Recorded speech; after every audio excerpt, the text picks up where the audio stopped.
बाद आपका खैर मकदम है। आज की ताज़ा खबर में आपको कई खबरों से रूबरू करा रहे हैं और अब आपको हज के ताल्लुक से भी खबर बता दें। हज के ताल्लुक से वज़ारत अक़लियत उमूर की आज दिल्ली में मीटिंग है। ये मीटिंग अम्बेडकर इंटरनेशनल सेंटर में होगी। मीटिंग में हज 2022 की तैयारियों के ताल्लुक से तबादले ख्याल हो सकता है। मीटिंग में हज कमेटी ऑफ इंडिया और दीगर मुतल्लिका ओहदेदार शिरकत कर सकते हैं।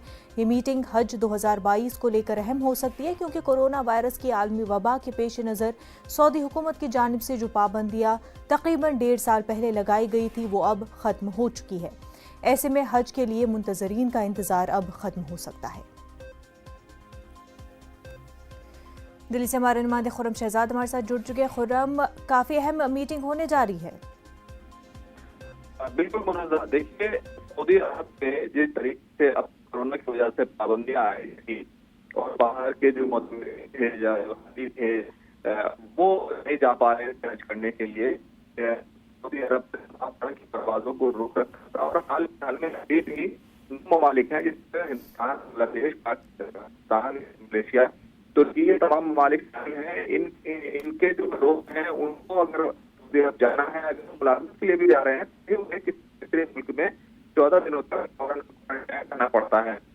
लेकिन अभी हाल ही में सऊदी अरब ने कोरोना की पाबंदियां हैं उसको हटाया है और आज की इसलिए ज्यादा इम्पोर्टेंट है। खुर्रम, आपकी आवाज हम तक सही से नहीं पहुंच पा रही है। आपसे फिर से राब्ता बनाने की कोशिश करते हैं।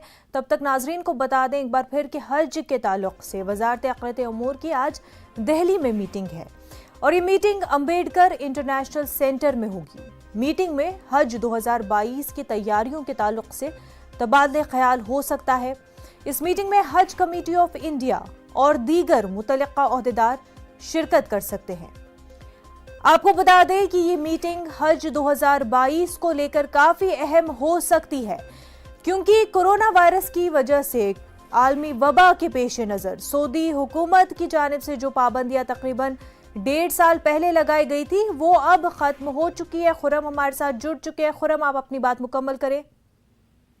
देखिए, कोरोना की वजह से हाल में जो पाबंदियां सऊदी अरब में लगाई गई, यानी मास्क लगाना, पूरी इनको हटा लिया गया है। आप पूरी जगह में बगैर मास्क के रह सकते हैं। इसी के साथ साथ मस्जिद में अगर नमाज पढ़नी है वहां पर भी जो फासले थे जो लगाए थे उनको हटा लिया गया है। पस मंजर में अगर आप देखें तो आज वज़ारत खुर्रम, आपकी आवाज हम तक सही से नहीं पहुंच पा रही है। कोशिश करेंगे कि आपसे फिर से राब्ता बना सके।